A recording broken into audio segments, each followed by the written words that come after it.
Good morning India. क्या आप police की रेस में बहुत तेजी से दौड़ रहे हैं? मैथ एक ऐसा सब्जेक्ट जो आपको पीछे कर रहा है, तो टेंशन मत लीजिए, मैं आ चुका हूँ। Let's start a new chapter dear students. मज़ा आ जाएगा। पहले मैं आपको ये बताना चाहता हूँ कि जो पुलिस की मैथ आती है, यानी जो इस तरीके की प्रिपरेशन करने वाले बच्चे हैं वो जान लें कि एक एलिमेंट्री मैथ होता है, बहुत बेसिक मैथ होती है, इसमें कोई ज़्यादा परेशान और हैरान होने की ज़रूरत आपको नहीं है। तो चलिए पहले कुछ चैप्टर्स के बारे में मैं देख लेता हूँ, फिर मैं एक एक करके कॉन्सेप्ट ज़बरदस्त बताऊंगा। लेकिन मैं आपसे ये बताना चाहता हूँ कि कॉन्सेप्ट आप सीखिए यहीं से, प्रैक्टिस करिए कहीं से, लेकिन कॉन्सेप्ट जरूर यहाँ से सीख लीजिए। और मैं हर दिन आपको ज़बरदस्त कॉन्सेप्ट सिखाऊंगा। आप भी देखेंगे कहीं भी अगर आप प्रिपरेशन कर रहे होंगे तो वहाँ से कुछ आपको नया जरूर मिलेगा। ठीक है, तो पहले देखते हैं हम लोग कौन सा चैप्टर जो आने वाला बच्चे। आप देख सकते हैं नंबर सिस्टम, जिसको हम संख्या पद्धति बोलते हैं।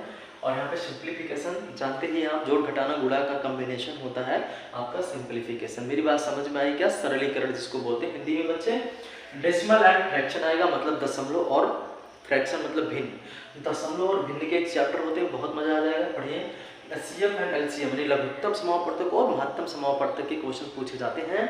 और आप देख रहे हैं रेशियो एंड प्रोपेगेशन। रेशियो मतलब अनुपात और समानुपात का भी क्वेश्चन आपके पेपर में देखने को मिलेगा। परसेंटेज सबसे प्यारा सब्जेक्ट सब बच्चों का होता है, ठीक है ना। परसेंटेज आपको यानी प्रतिशत का चैप्टर भी देखने को मिलेगा।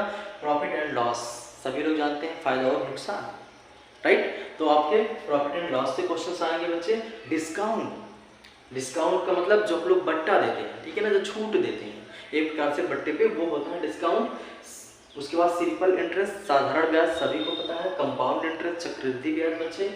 पार्टनरशिप, साझेदारी का क्वेश्चन। एवरेज, औसत का क्वेश्चन। टाइम एंड डिस्टेंस, कार्य और समय कब बनेगा। Time and distance, time and work दोनों, मतलब समय और कार्य, समय और दूरी, ठीक है। Use of table and graph, जैसा कि आपको पता है डीआई का जो एक चैप्टर होता है, ग्राफ देते हैं, ग्राफ को रीड करके आंसर देना पड़ता है, ठीक है ना। मंसुरेशन में सभी आ जाते हैं आपके घन घनाभ, ठीक है, शंकु, इस तरीके जितने भी पार्ट्स होंगे आपके मंसुरेशन होंगे, ठीक है। मेरी बात आप समझ गए। अब चलते हैं, हम देखते हैं आपको बहुत ज़बरदस्त तरीके से। सबसे पहले स्टार्ट कर देते हैं dear students, number system. Number system को स्टार्ट करेंगे एकदम पूरी तरीके से, इसका पोस्टमार्टम कर देंगे। क्या कर देंगे? पोस्टमार्टम के। आप लोग रेडी हैं? अच्छे तरीके से रेडी रहिए, ठीक है। फोकस पूरे व्हाइट बोर्ड पे होना चाहिए, क्योंकि मेरे शब्दों को ध्यान देना, लिखूंगा कम, बताऊंगा ज़्यादा। चलिए आपके सामने नंबर सिस्टम का चैप्टर स्टार्ट हो चुका है। तो सबसे पहले नंबर सिस्टम, संख्या पद्धति। आपको पता होना चाहिए, क्या पता होना चाहिए? आपको ये पता होना चाहिए कि अगर नंबर सिस्टम की बात करने वाले हैं तो शायद हम कुछ नंबरों की बात करने वाले होंगे। तो आपको ये पता होना चाहिए कि दुनिया में कितने तरीके के नंबर्स होते हैं। मेरी बात समझ गए? मुख्य रूप से कितने तरीके से नंबर होते हैं, ये पहले आपको समझ में आना जरूरी है, ठीक है बच्चे। तो मैं आपको एक, देखिए बहुत लोगों का तरीका अलग है, मेरा तरीका थोड़ा सा अलग है। मैं एकदम बेसिक से बात करने वाला हूँ, पूरे जीरो से बात करने वाला हूँ। तो मैं कह सकता हूँ जो हमारी संख्या पद्धति होती है वो दो तरीके से डिवाइड होती है, दो तरीके के पार्ट में डिवाइड होती है। नंबर फर्स्ट मैं आपको बता देता हूँ बच्चे, जो नंबर फर्स्ट है वो आपका होता है परिमेय संख्या। क्या होता है भाई? परिमेय संख्या, ठीक है। आपको इंग्लिश भी मैं बताऊंगा, देखिएगा इसका क्या होता है, परिमेय संख्या, ठीक है। चूंकि मैं हिंदी को इसलिए प्रेफरेंस दे रहा हूँ कि हमारे बहुत से बच्चे हिंदी मीडियम से हैं और इंग्लिश मीडियम की संख्या थोड़ी सी यहाँ पे कम है। मेरी बात समझ गए? परिमेय संख्या, इसका मतलब इसको बोलते हैं हम लोग रेशनल नंबर। क्या बोलते हैं भाई? रेशनल नंबर बोलते हैं। और जो दूसरा तरीका आपका होता है, दूसरी जो नंबर्स है वो है आपकी अपरिमेय संख्या। क्या है? बहुत अच्छे तरीके से व्हाइट बोर्ड पर नजर ना हटाइए प्लीज। परिमेय संख्या क्या होता है बच्चे? परिमेय संख्या, जिसको इंग्लिश में बोला जाता है इरेशनल नंबर। क्या बोला जाता है? Irrational number. अब मेरी बात समझ लीजिए, आपको अगर नंबर सिस्टम के अंदर आना है तो सबसे पहले आप दो तरीके से आएंगे। नंबर एक परिमेय संख्या, नंबर दूसरी अपरिमेय संख्या। अब परिमेय संख्या क्या है, कैसे है, क्यों है, इसके बारे में मैं डिस्कस करने वाला हूँ। मेरी बात समझिए, क्या आप देख पा रहे हैं अच्छे तरीके से? Very good. अगर आप देख पा रहे हैं तो बहुत अच्छी बात है। परिमेय संख्या जो होता है आपका, ये आपके कुछ पार्ट 2-3 तरीके से डिवाइड रहते हैं। जरा मैं एक डिस्कस कर देता हूँ। परिमेय संख्या के अंदर क्या क्या आता है और क्या होती है। पहली बात तो उसकी कोई परिभाषा ज्यादा पढ़ने की जरूरत नहीं, क्योंकि आप पुलिस की तैयारी करने वाले हैं, यहाँ पे कोई डिफिनेशन नहीं आने वाली है। लेकिन जानकारी के लिए आप जान लीजिए कि परिमेय संख्या होती है वह संख्या जिसको हम भिन्न के तरीके से लिख सकते हैं, P/Q फॉर्म में लिख सकते हैं, उनको हम परिमेय संख्या कहते हैं। जैसा कि आप देख पा रहे हैं, अगर मैं 2/3 लिखूं परिमेय संख्या हो जाएगा, इसका मतलब P/Q फॉर्म इसे भी बोलते हैं। मेरी बात समझ गए? लेकिन हाँ, ये क्वेश्चन यहाँ से बहुत ज्यादा बनता है। और वो क्वेश्चन क्या बनता है कि कभी कभी पूछता है कि क्या जीरो परिमेय संख्या है, तो बच्चे वहीं डिस्टर्ब हो जाता है, क्या हो गया, ये तो जीरो परिमेय संख्या कैसे हो गई? सर ने बताया था भिन्न के तरह होना चाहिए, लेकिन ये तो भिन्न है ही नहीं ना। तो इसका जवाब पाने के लिए आगे क्लास देखते रहिएगा। मेरी बात समझ गए बच्चे?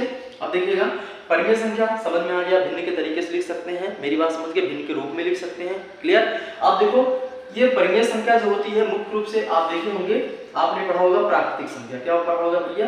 आपने पढ़ा होगा प्राकृतिक संख्या। मेरी बात समझ में आ रही है ना बच्चे? प्राकृतिक संख्या आपने पढ़ा होगा, जिसको हम लोग नेचुरल नंबर बोलते हैं। मेरी बात समझ गए? उसके बाद आपने देखा होगा, इसके बाद आपने पढ़ा होगा पूर्ण संख्या। क्या पढ़ा होगा? Very good. क्या पढ़ा होगा? पूर्ण संख्या, जिसको हम लोग होल नंबर बोलते हैं, क्लियर है ना। उसके बाद आपने देखा होगा, बचपन में पढ़ा होगा कि पूर्णांक। क्या देखा होगा आपने? पूर्णांक, जिसको हम लोग पूर्णांक संख्या यानी पूर्णांक मतलब इंटीजर कहते हैं।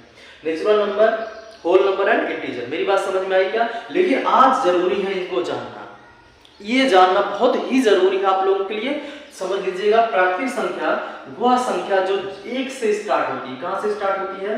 एक से स्टार्ट होते होते अनंत तक जाती है। कहां तक जाती है बच्चे? अनंत तक जाती है। उनको हम लोग क्या बोलते हैं? प्राकृतिक संख्या। इट्स मीन नेचर में सबसे पहले जो चीज पाई गई होगी, कुछ न कुछ तो एक रहा ही होगा ना। अगर एक रहा होगा तो एक से शुरू होते इनफाइनाइट जाएगी। मेरी बात समझ पाई? ओके, क्लियर है। अब देखो ध्यान से, पूर्ण संख्या की बात मैं करूं, कुछ अधूरा सा काम था। हम हमेशा 9 तक लिखते थे, फिर 99 लिखते थे, कभी भी हम जीरो के साथ कुछ कर ही नहीं पा रहे थे। तो यहाँ पे जीरो जैसे उसने ऐड कर दिया, जीरो जैसे उसने ऐड कर दिया, उसने कहा कि वह संख्या जो जीरो से शुरू होते हुए कहाँ तक जाती है?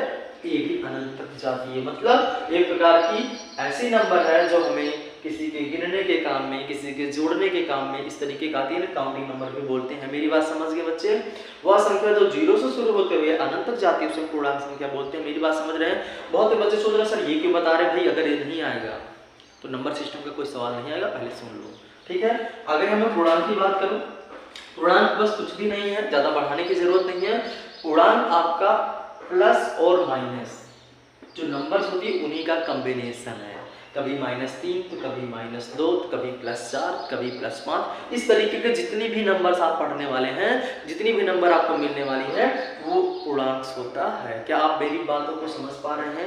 ये मैं जो बता रहा हूँ, अब भी परिमेय संख्या के अंदर जितनी भी सारी चीजें हैं हम उसको अच्छे तरीके से एक्सप्लेन करेंगे, अच्छे तरीके से रीड करेंगे। Are you ready?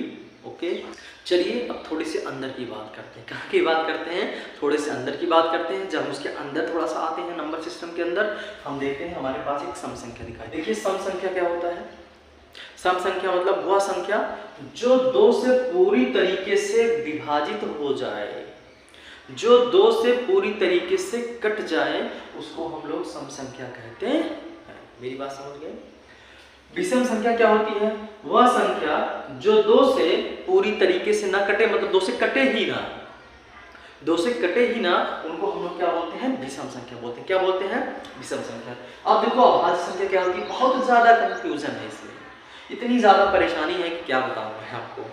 अरे भैया, अभाज्य संख्या जो संख्या सिर्फ खुद से कटे, एक के अलावा उसको दुनिया में कोई और गुणनखंड ना हो। मेरी बात समझ गए ना? वही होती है आपकी अभाज्य संख्या, परिमेय संख्या। मेरी बात समझ गए नहीं? परिमेय नंबर जैसे 3, 11, बहुत सारे हैं, ठीक है, 90 और समझ लीजिए 23, ये जितने भी आपको नंबर दिख रहे हैं, हमेशा 3 1 जा 3, 11 1 जा 11, 19 1 जा 90, 23 1 जा 23। इनके पास सिर्फ एक ही गुणनखंड होगा, ये और एक, बस।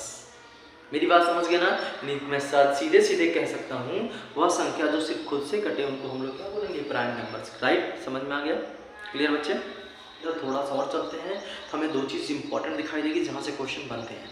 बहुत अच्छे तरीके से समझना, बहुत प्यारा कॉन्सेप्ट है dear students. Local value and place value, जाति मान और स्थानीय मान। एग्जाम में पूछा जाता कोई नंबर देखिए, इसका स्थानीय मान क्या, इसका जाति मान क्या, तो आपको जानना जरूरी है ना।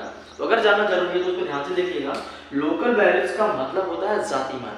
लेटेस्ट एग्जांपल, अगर मैंने कोई नंबर लिखा हुआ है, ठीक है, इसका मतलब अगर मैं इससे पूछता हूँ 5 का जाति मान क्या है? इट्स मीन जो आपका नंबर है, जो जिसकी जात है, जिसकी जो कास्ट है, ये क्या है? 5 है ना। इसका मतलब ये जो अगर आपसे कोई पूछे 5 का जाति मान क्या है, तो जान लेना 5 का जाति मान का मतलब 5 ही होगा। अगर आपसे पूछा जाए 7 का जाति मान क्या होगा डियर स्टूडेंट, तो 7 का जाति मान क्या होगा? 7 होगा। मतलब वही नंबर, जिस नंबर के बारे में बात करी जाएगी, वही उसका जाति मान होगा, वही उसकी लोकल वैल्यू होगी। क्या आप समझ गए? अब देखिए मैंने साथ में क्यों लिखा है इसको, ताकि एक ही से आप दोनों चीज समझ पाए। क्लियर है ना। अगर आपसे प्लेस वैल्यू की बात किया जाए, स्थानीय मान, देखिए जाति मान तो खुद वही होता है, लेकिन स्थानीय मान क्या होता है, बदलता है। कैसे? अगर मैं इसी सवाल को लेता हूँ 8756, अगर मैं पूछता 5 का स्थानीय मान क्या है, 5 का स्थानीय मान क्या है, तो मेरी बात समझना, स्थानीय का मतलब स्थान पे, कहीं सोचने की जरूरत नहीं है। बहुत लोग याद करते हैं, रटते हैं, अरे कॉन्सेप्ट समझो, बोला है लोकल वैल्यू जाति मान, तो वही नंबर ही तो होगा ना। अगर पूछा स्थानीय मान तो उसका स्थान क्या है भाई, उसकी पोजीशंस क्या है, सर राइट ना, उसकी पोजीशंस क्या है, समझ में आ रहा है ना। अगर इसकी पोजीशंस की बात करी जा रही है, इसी मीन आप देखो ध्यान से, अगर मैं बोलूं 5 की पोजीशन क्या, तो जरा चेक करिए, ये आपका क्या होता है, इकाई, आपका ये क्या होता है, दहाई, ये क्या होता है, सैकड़ा, इसी तरह से इंक्रीज करता चला जाता है, इकाई, दहाई, सैकड़ा। समझ गए मेरी बात।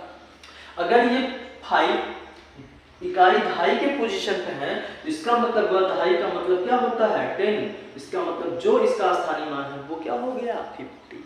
क्या राइट, मेरी बात समझ पा रहे हैं आप लोग। अगर मैं पूछता हूँ जरा मुझे 7 का बता दीजिए, तो 7 का जरा स्थान तो देखिए, 7 की पोजीशन को चेक करिए स्टूडेंट, इकाई, दहाई, सैकड़ा, इसका मतलब सैकड़े का मतलब क्या होता है, 100 से गुणा, कितना आ गया, 7, इसका मतलब ये 700 जो है इसका स्थानीय मान है, यानी 700वां प्लेस पे 7 है, और 50 यानी 10th प्लेस पे क्या है, 5। क्या आप मेरी बात समझ पा रहे हैं। इस तरीके से अगर कोई भी क्वेश्चन देखे, आपसे जाति मान पूछे तो तुरंत आंसर आना चाहिए, अगर स्थानीय मान पूछे तो आंसर में देर नहीं लगनी चाहिए। समझ गए क्या। अब देखिए हम लोग आगे क्या बताने वाले हैं, अब मैं आगे आपको डिविजिबिलिटी का रूप बताने वाला हूँ, ठीक है ना, ध्यान से समझना, ये सबसे इंपॉर्टेंट है। थोड़ा सा जब इसके बाद हम अंदर आते हैं तो हमें डिविजिबिलिटी का समझना होता है, मतलब कोई नंबर अगर दी है तो हम कैसे कट करेंगे, उसे कट करना भी बहुत जरूरी है। अगर आप सिंपलीफाई नहीं कर पाएंगे तो किसी सवाल का आंसर ही नहीं निकाल पाएंगे ना। तो जरा सीखते हैं, कैसे सीखते हैं अब अच्छे तरीके से आगे देखते हैं, ठीक है बच्चे। आपके पास 0 1 2 3 4 5 6 7 8 9, देखिए 1 2 3 4 5 6 9, यानी आपके पास टोटल के टोटल 10 नंबर होते हैं जो इस्तेमाल किए जाते हैं। क्लियर है, समझ गए ना। याद रखना 0 को भी एक नंबर में काउंट किया जाता है। क्या आप मेरी बात समझ पाए। अगर 0 को एक नंबर में काउंट किया जाता है, इसका मतलब 0 भी परिमेय संख्या है। अगर 0 परिमेय संख्या है, इसका मतलब 0 को 0/1 लिख सकते हैं, इसका इसीलिए आपका आंसर मिल गया है, क्योंकि 0 को 0/1 से हम लिख सकते हैं, क्योंकि ये भी एक नंबर है, इसलिए ये भी क्या हो गया, परिमेय संख्या। अगर पूछा जाता है तो 0 एक परिमेय संख्या होगी। क्लियर बच्चे, अब मेरी बात पूरी ध्यान से समझ लीजिएगा। अब यहाँ पे जरा ध्यान से देखिए, हमें इसके बारे में भी फोकस नहीं करना है, सिर्फ 2 से फोकस करना है। तो अच्छा बताओ, 2 से कौन सी ऐसी संख्या है जो 2 से डिवाइड हो सकती है। जैसे मैंने लिखा है 8 7 4 6 0, ठीक है, 8, इस तरीके कोई नंबर में लिखा, मैंने लिखा 6 4 3 2 1 मैंने लिखा। अब आपको इसको देख करके कैसे बताना है, कैसे समझना है कि इसमें से कौन सी संख्या पूरी तरीके से 2 से डिवाइड हो सकती है। अगर 2 से डिवाइड होगी तो याद रखना उसका नियम, इकाई का अंक, क्या भाई, इकाई का अंक हमेशा 2 से डिवाइड जिसका होगा वही संख्या 2 से डिवाइड पूरी तरीके से होंगी। क्या आप समझ पा रहे हैं, समझ गए ना।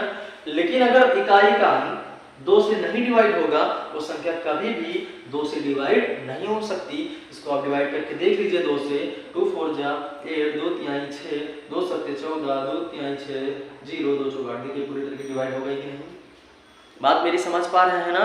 इस तरीके से हमें पता चल जाएगा, जब जब हमें इकाई का अंक 2 से डिविजिबल होने वाला मिलेगा, तब तक वो नंबर 2 से डिवाइड होता ही चला जाएगा। क्लियर है ना। अब इसी के साथ मैं बढ़ता हूँ, आप लोगों को ये बताना चाहता हूँ कि अगर भाई 2 से डिविजिबल हुआ तो 4 से डिविजिबिलिटी का नियम क्या है। 4 से डिविजिबिलिटी का नियम ये है कि अभी 2 था इकाई का अंक, लेकिन इसमें 2 4 में कुछ और दिख रहा है ना, 2 2 4 थोड़ा सा नंबर ऐसा कंपोजिट नंबर की तरह दिख रहा है। इसका मतलब है इसमें जो डिविजिबिलिटी का नियम होगा, इकाई और दहाई का अंक 4 से डिवाइड होना चाहिए। इकाई और दहाई का अंक 4 से डिवाइड होना चाहिए, तभी जाकर 4 से पूरी तरह का संख्या डिवाइड होगी। लेट अस एग्जांपल, मैंने कहा 3 3 6 4। अब इसको देखकर बताना है कि क्या यह पूरी तरीके से 4 से डिवाइड है। तो देखिएगा, इकाई और दहाई का अंक क्या 4 से डिवाइड हो रहा है, 4 से डिवाइड हो रहा है। इसके बारे में फोकस मत करिए, सिर्फ ये देखिए क्या 4 से डिवाइड हो रहा है। 4 के 4 4 6 24, यस, इसका मतलब ये संख्या 4 से पूरी तरीके से डिवाइड होगी। अगर एक नंबर और मैं लिखता 33335, अब बताओ क्या ये 4 से डिवाइड है, क्या ये 4 से पूरी तरीके से विभाजित है, क्या 4 से भाग देने पे कट जाएगा? अगर आप देखेंगे इकाई दहाई करेंगे तो 35 से 4 से नहीं डिवाइड हो रहा है, इसका मतलब ये नंबर कभी भी 4 से डिवाइड नहीं हो सकता। क्या आप समझ पा रहे हैं मेरी बातों को? अगर मेरी बातों को समझ पा रहे हैं, एक कदम आगे मैं बढ़ता हूँ बहुत अच्छे तरीके से, मजा ही आ रहा होगा मुझे लग रहा है क्लास पढ़ने में आप लोगों को। अगर कोई संख्या 5 से कैसे डिवाइड होगी? 5 से डिविजिबिलिटी का नियम क्या है? याद रखना, 5 से डिविजिबिलिटी का नियम है आपका जो इकाई का अंक होगा ये तो 0 हो या तो 5 हो, या तो 0 या तो 5। जैसे मैंने लिखा क्या 500, बताओ लास्ट में 0 है डिवाइड होगा? बिल्कुल होगा। 5005 लास्ट में 5 डिवाइड होगा? यस बिल्कुल होगा। क्या आप मेरी बात समझ पा रहे हैं? इस तरीके से आज मैं आप लोगों को जो बताया हूँ 2, 4 और 5 का डिविजिबिलिटी का नियम, प्लीज इस तरीके से याद रखना। एक और बता के जाता हूं, अगर मान लीजिए 8 आ गया, 8 का डिविजिबिलिटी का नियम क्या है? बहुत जबरदस्त तरीके से। 4 का डिविजिबिलिटी का नियम क्या था? इकाई और दहाई अंक 4 से डिवाइड होना चाहिए ना। 8 का डिविजिबिलिटी का नियम क्या है? क्योंकि 4 का ही मल्टीप्लाई कहीं कहीं है, तो याद रखना इकाई, दहाई और सैकड़ा। क्या समझ पा रहे हैं आप? इकाई, दहाई, थोड़ी हिंदी गड़बड़ है ध्यान से देखना बच्चे, सैकड़ा, इकाई, दहाई, सैकड़ा। मैं इंग्लिश मीडियम का टीचर हूँ, बस किसी तरीके से हिंदी मैनेज करके पढ़ा रहा हूँ, ठीक है बच्चे?